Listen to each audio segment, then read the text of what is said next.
पहले तो कालीशंकर जी, मैं आपको बहुत बहुत धन्यवाद देना चाहूँगा कि आपका परिश्रम, आपका तपस्या आज चौरी चौरा क्षेत्र की जनता के लिए कामयाब। मीडिया कर्मियों को धन्यवाद कि आप लोगों ने लगातार हमारी आवाज़ को बुलंद करने का काम। आज सत्ता के गलियारे से निकल करके मटियारा घाट पुल बनने। नमस्कार दोस्तों, आप देख रहे हैं यूपी 89 न्यूज और मैं हूँ ओम प्रकाश गुप्ता। जी हाँ, चौरी चौरा क्षेत्र का मटियारा घाट पुल एक ज्वलंत मुद्दा रहा है।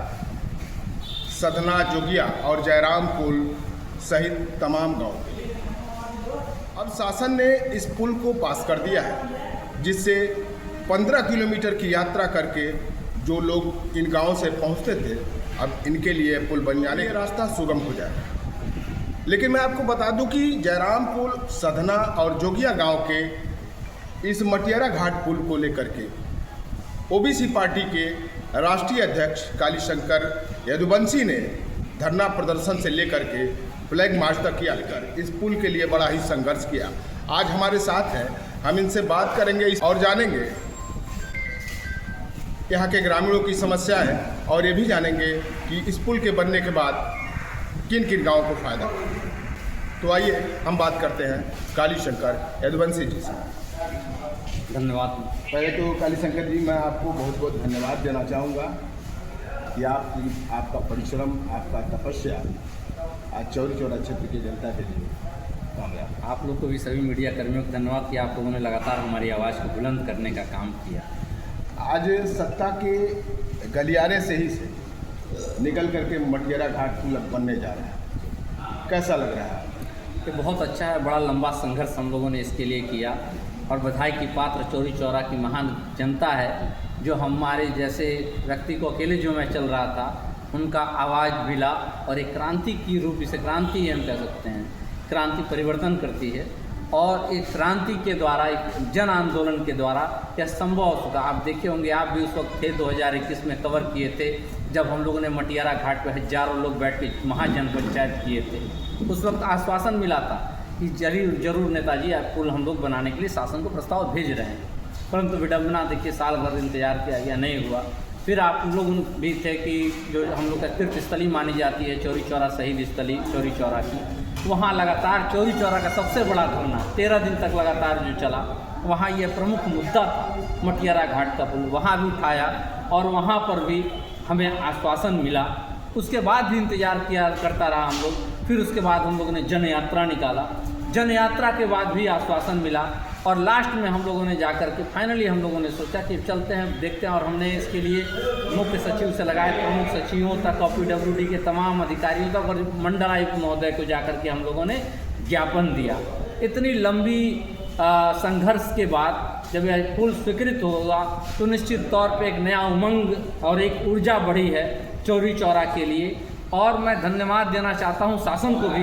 प्रशासन को देर से सुना, मगर सुना, उसके लिए हृदय से आभार। मगर बहुत देर, देखिए कहा जाता है ना कि अगर न्याय देर से मिलता है तो उसका मतलब नहीं होता है। तो अगर कोई मांग जनता उठा रही है जनहित के लिए, तो शासन को तत्काल संज्ञान लेते हुए, अभी देखिए एक ब्लॉक का भी मुद्दा था, जो राप्ती गुर्रा के बीच के 52 ग्राम पंचायत हैं, उनको लेकर के हम लोगों ने मांग किया लगातार। वो भी 2020-21 से हम लोग चला रहे हैं, परंतु शासन ने तो संज्ञान लिया और हमसे मुख्य विकास अधिकारी के वहाँ से हमें लेटर भी इशू हुआ।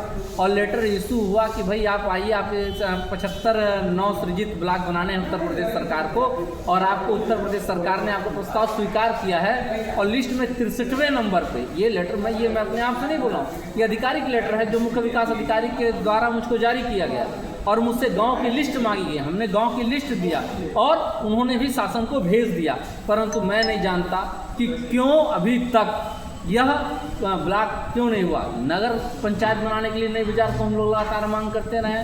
तो हमें लगता है ऐसा कि जो जनप्रतिनिधि हैं या कुछ लोग ऐसे हैं जो ये समझते हैं कि कालीशंकर को क्रेडिट मिल जाएगा इसका। जिस तरीके से मटियारा घाट के पुल का संघर्ष करने के बाद, अरे मैं कहता हूँ मुझे क्रेडिट नहीं चाहिए, आप क्रेडिट ले लो। अब आप ब्लॉक बना दो, आप नगर पंचायत बना दो, चौरी चौरा की जो शहीद स्थली है जीर्ण शीर्ण अवस्था में पड़ी हुई है, शहीदों के नाम को तोड़ा मरोड़ा गया, उसको सही कर दो। चौरी चौरा में गांव में चले जाइए, तमाम जन समस्याएं, यहाँ सबसे बड़ी समस्या स्वरोजगार और रोजगार की है। मैं पूछना चाहता हूँ कि आज तो डबल इंजन वाली सरकार है, यहाँ जनप्रतिनिधि उनके नुमाइंदे हैं, मैं यह भी पूछना चाहता हूँ कितने लोगों को चौरी चौरा से रोजगार मिला, क्या इसका हिसाब दे पाएंगे? ये तो पुल एक वानगी है और जनता ने एक नई उमंग है, और जनता जल्द ही अभी करही घाट का जो पुल है, बड़ा हादसा हुआ, आपने बहुत अच्छा कवर किया था उसमें, और उसमें जो करही घाट का पक्के का पुल लगातार 2 साल से हम लोग मांग कर रहे थे।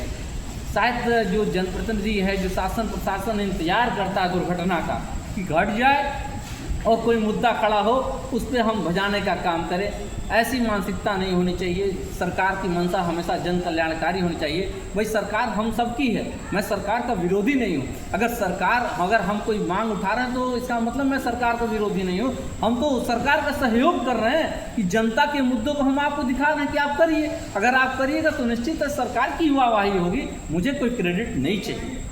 कालीशंकर जी, एक चीज़ मैं जानना चाहूँगा कि चौरी चौरा का वो क्षेत्र जहाँ बाढ़ की विभीषिका लोग झेलते हैं, तमाम लोग ऐसे इलाके में रहते हैं जहाँ नेटवर्क नहीं मिलता है, जहाँ आने जाने में तमाम तरह की दिक्कतें हैं, सड़कों की दिक्कतें हैं, तमाम चीज़ों की दिक्कतें हैं। ऐसे में पुल बन जाने से किन किन गाँवों को फ़ायदा होगा, ज़रा बताइए।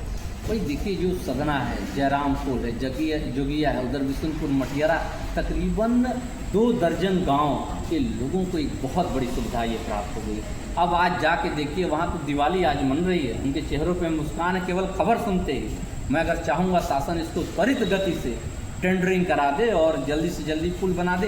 ये तो खैर पीपा का पुल एक वैकल्पिक है और वैकल्पिक से काम नहीं चलने वाला। हम लोग लड़ते तब तक रहेंगे जब तक पक्का पुल चौरी चौरा के चारों तरफ नदियों पे न बन जाए। और हमारा अगर कहीं 5 किलोमीटर भी घूमना पड़ता है, वहाँ भी पुल बनना चाहिए। आप तमाम सिंघोड़वा का आप उधर चले जाइए, उधर ही बहुत सारी समस्याएं हैं। हम लोगों ने लगातार आवाज़, अभी आपका घुटली घाट का पुल सोचिए अधूरा है आज तक, उस पर लगातार हम तमाम ऐसे जो पुल हैं, चौरी चौरा क्षेत्र अपने आप में विभिन्नताओं लिए हुए है। यहाँ आप देखिएगा, यहाँ नदी नाले भी मिलेंगे आपको, प्लेन मैदान भी मिलेगा।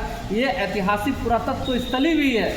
आपने देखा हो किस तरीके से हमने पुरातत्व विभाग को बढ़ा करके यहाँ सर्वेक्षण कराने का भी काम किया, और चंद्रगुप्त मौर्य के कार्यकाल के यहाँ हमने कुआं और स्तूप खोजने का काम किया। बहुत सारी चीज़ें कहीं ना कहीं जनप्रतिनिधियों के नज़रअंदाज का यह खेल हुआ है। तो आप अभी हम कालीशंकर जी से बात कर रहे हैं। इसी के साथ दोस्तों हम आपसे लेते हैं विदा, मिलते हैं किसी और खबर, किसी और घटना के साथ। जय हिंद, जय भारत।